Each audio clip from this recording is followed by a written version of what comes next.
இளவரசராக இருந்த மார்த்தாண்டவர்மா திருவாங்கூர் சமஸ்தானத்தின் மன்னராக பதவியேற்க இருந்தார்.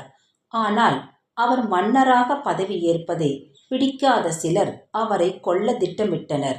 ஒரு நாள் அவர்களிடம் சிக்கிக்கொண்ட மார்த்தாண்டவர்மா பகைவர்களிடம் இருந்து தன் உயிரை காப்பாற்றிக் கொள்வதற்காக அங்கிருந்து தப்பியோடினார்.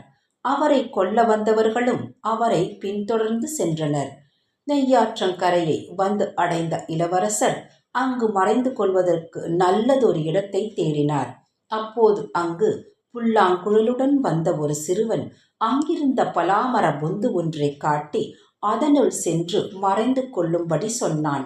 பயத்துடன் இருந்த இளவரசரும் அந்த சிறுவன் சொன்ன பலாமர பொந்திற்குள் சென்று மறைந்து உயிர் தப்பினார். சிறிது காலம் பகைவர்களுக்கு தெரியாமல் மறைந்து வாழ்ந்த இளவரசர் பின்னாளில் பகைவர்களை வென்று மன்னராக பதவியேற்றுக் கொண்டார். இந்நிலையில் ஒரு நாள் அவர் கனவில் தோன்றினார் கிருஷ்ணர். நான் தான் நெய்யாற்றங்கரையில் சிறுவனாக வந்து பலாமர பொந்தில் மறைந்து கொள்ள செய்து காப்பாற்றினேன்.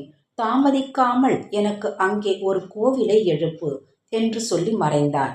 மன்னரும் தன் உயிரை காப்பாற்றிய கிருஷ்ணருக்கு தான் கண்ட சிறுவன் வடிவிலேயே சிலையமைத்து நெய்யாற்றங்கரையில் கோவில் கட்டினார். இந்த தலம் கேரள மாநிலம் திருவனந்தபுரத்துக்கு அருகே நெய்யாற்றங்கரையில் சிறப்பு வாய்ந்த கிருஷ்ணசுவாமி கோவில் அமைந்துள்ளது. ஆன்மீக அன்பர்களே, அனைவரும் இத்திருத்தலம் சென்று இறைவனை தரிசித்து அருள் பெற வேண்டுகிறோம்.